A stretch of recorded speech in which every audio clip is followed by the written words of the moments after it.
सुभिक्षा दिखने में बहुत ही खूबसूरत थी और उसकी खूबसूरती में चार चांद लगाते थे उसके खूबसूरत घने काले लंबे बाल। कॉलेज में उसके सभी दीवाने थे, लेकिन सुभिक्षा को तो गंजे लड़के अखिल से प्यार हो जाता है। अखिल के गंजेपन के कारण सभी उसका मजाक उड़ाते थे, लेकिन वो किसी से कुछ नहीं बोलता, जिस कारण वो सुभिक्षा को भाग गया। तुम मुझे बहुत अच्छे लगते हो अखिल, आई लव यू। लेकिन तुम तो बहुत खूबसूरत हो, तुम्हारे बाल भी कितने सुंदर हैं, तुम्हें कोई भी मिल जाएगा। फिर मैं तुम्हारा दिल बहुत अच्छा है अखिल, और उसी से मुझे प्यार हुआ है। फिर दोनों के बीच प्यार हो गया। ऐसे ही कॉलेज की पढ़ाई खत्म हुई और अब अखिल की एक अच्छी कंपनी में नौकरी लग गई। सुभिक्षा और अखिल के बीच अब प्यार काफी बढ़ गया। अखिल, मैं अब और यूं छुप छुप कर नहीं मिल सकती। मेरे माँ बाप भी मेरी शादी के लिए लड़का देख रहे हैं, इसलिए अब तुम जल्दी से अपने घर पर बात कर लो। ठीक है सुभिक्षा, मैं आज ही तुम्हारे बारे में घर पर बात करता हूँ। घर आकर अखिल अपनी माँ से फोन पर बात करता है। अगले दिन वो सभी सुभिक्षा के घर जाने के लिए तैयार होते हैं। माँ जी, विग तो पहन लीजिए। लेकिन बहू, इसे पहनकर क्या फायदा? आज नहीं तो कल सुभिक्षा बहू को पता चलना ही है कि उसका ससुराल गंजा है। हाँ, लेकिन कहीं फिर उसने भी इस शादी के लिए इनकार कर दिया तो? मैं तो गंजी ही थी, इसलिए आपके गंजे बेटे से शादी के लिए मान गई, लेकिन उसके तो इतने सुंदर बाल हैं।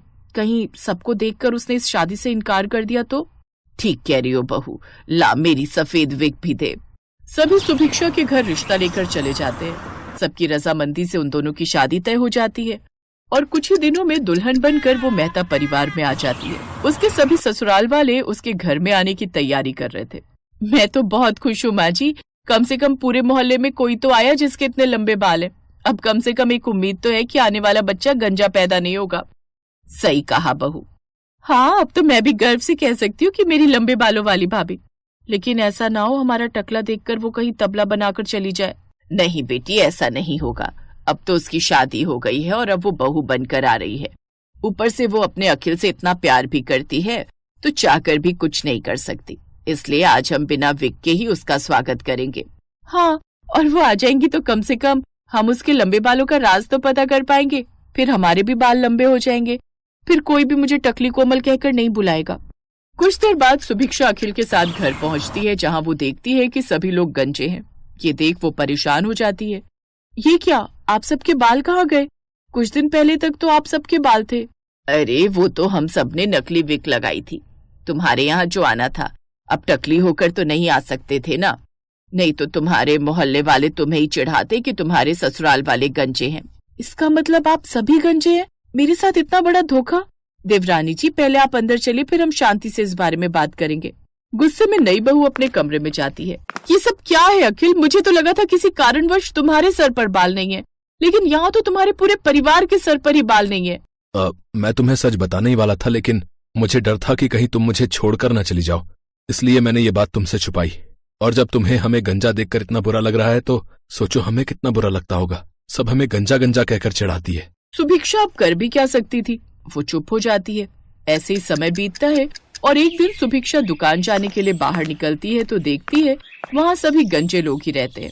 कुछ गंजे बच्चे एक दूसरे का टकला बजाते हुए नाच गा रहे थे, तो वहीं दूसरी तरफ कुछ औरतें हाथ में झाड़ू लेकर लड़ रही थी। अरे ओ गंजी सुधा, तू कैसे सारा पानी मेरे आंगन की तरफ कर रही है? तेरे टकले पर ऐसा मारूंगी ना कि मार मार कर तेरा टकला सुझा दूंगी। अच्छा, हिम्मत है तो हाथ लगा कर दिखा, मैं क्या तेरा टकला छोड़ दूंगी? ये देख सुभिक्षा मन ही मन सोचती है, मुझे तो लगा था मेरा ससुराल ही गंजा है, लेकिन यहाँ तो पूरा का पूरा मोहल्ला ही गंजा है। देखिए, आप सब लड़िए मत। अरे ये तो उस गंजी सुमित्रा की छोटी बहू है ना, इसके बाल तो सचमुच कितने लंबे हैं। हाँ भाभी, हमें तो कई सदियां बीत गई ऐसे बाल देखकर। तभी सुभिक्षा की ननद कॉलेज से आ रही होती है। वो सुभिक्षा को अपने साथ अंदर ले जाने लगती है। चलो भाभी, कहीं ऐसा ना हो ये आपके बालों को भी नजर लगा दे और आप भी हमारी तरह गंजी हो जाओ। चलो घर चलो। लेकिन तभी कहीं से कौवा आता है और उसके टकले पर पॉटी करके चला जाता है। ये देख सरला और सुधा जोर जोर से हंसने लगती हैं। देखा, तुम्हारी ये बात उस कौवे को भी पसंद नहीं आई। ओफो, मैं तो परेशान हो गई हूँ इन कौवों और कबूतरों से। तो आप भी ऐसे खुले सर अपने टकले को लेकर भटकती रहती हैं।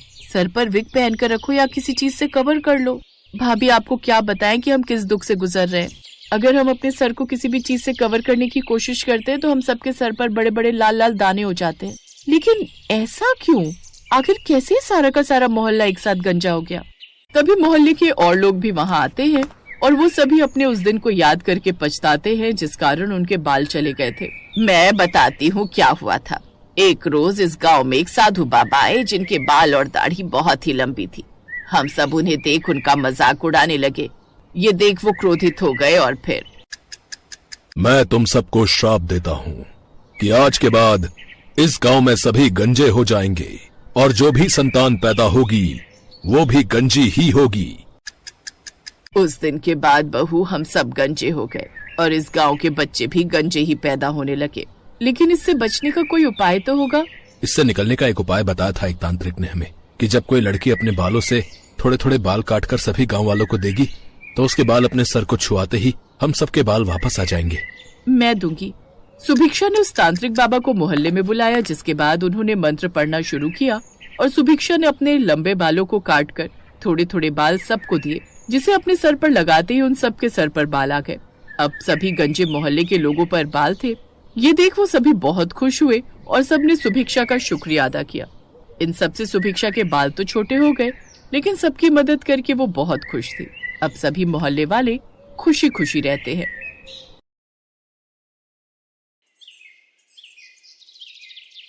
सुप्रिया ने बचपन से कभी बाल नहीं कटवाए थे, जिस कारण उसके बाल काफी लंबे थे।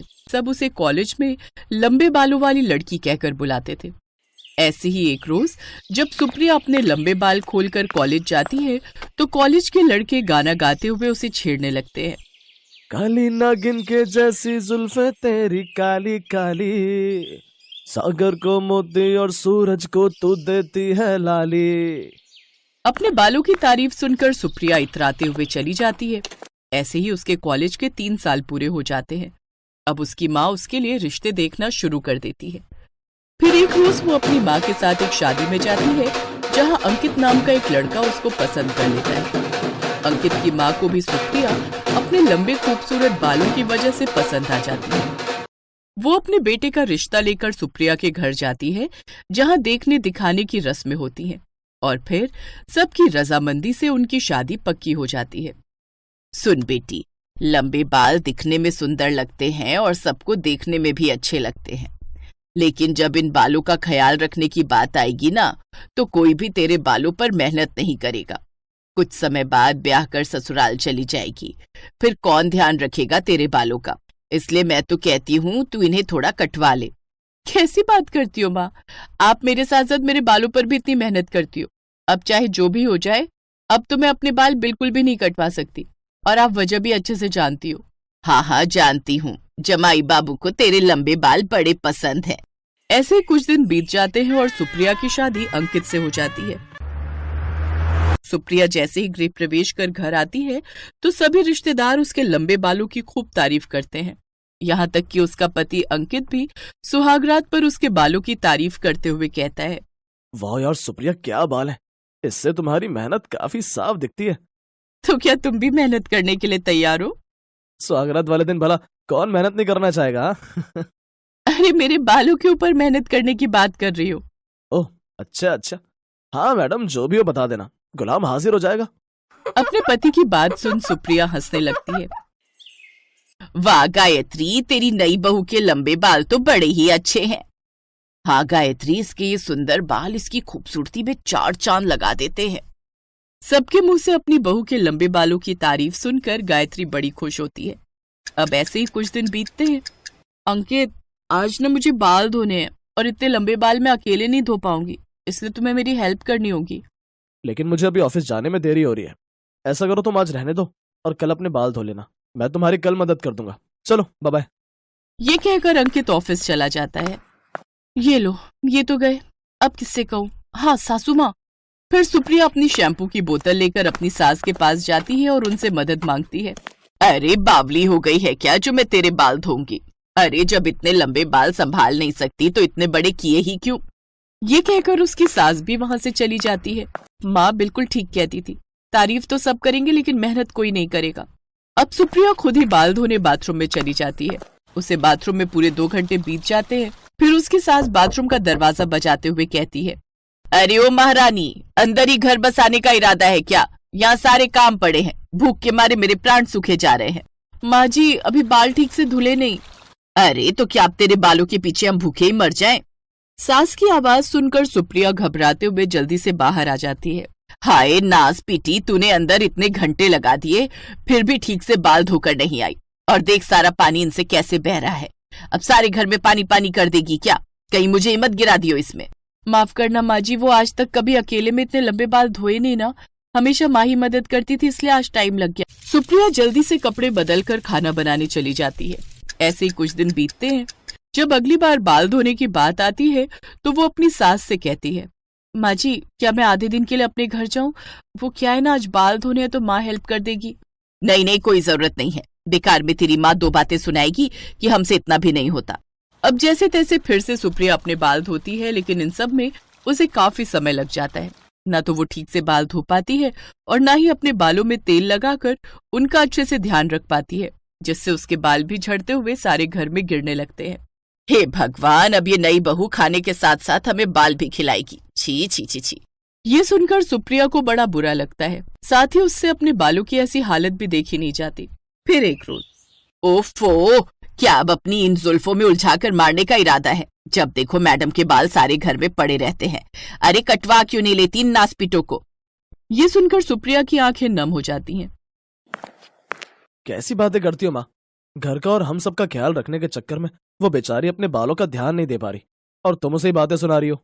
एक दिन वो जानकी के पास जाकर उसकी देखभाल के लिए कई तरह के घरेलू नुस्खे पता करता है और अब उसके बालों की वैसे ही देखभाल करता।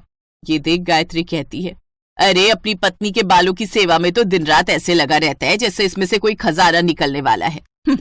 लेकिन अंकित को इन सब बातों से कोई फर्क नहीं पड़ता। अंकित उसके बालों की अच्छे से देखभाल करता है, जिससे उसके बाल पूरी तरह से फिर से ठीक हो जाते हैं। तुमने मेरे बालों को पूरी तरह से ठीक कर दिया अंकित, थैंक यू।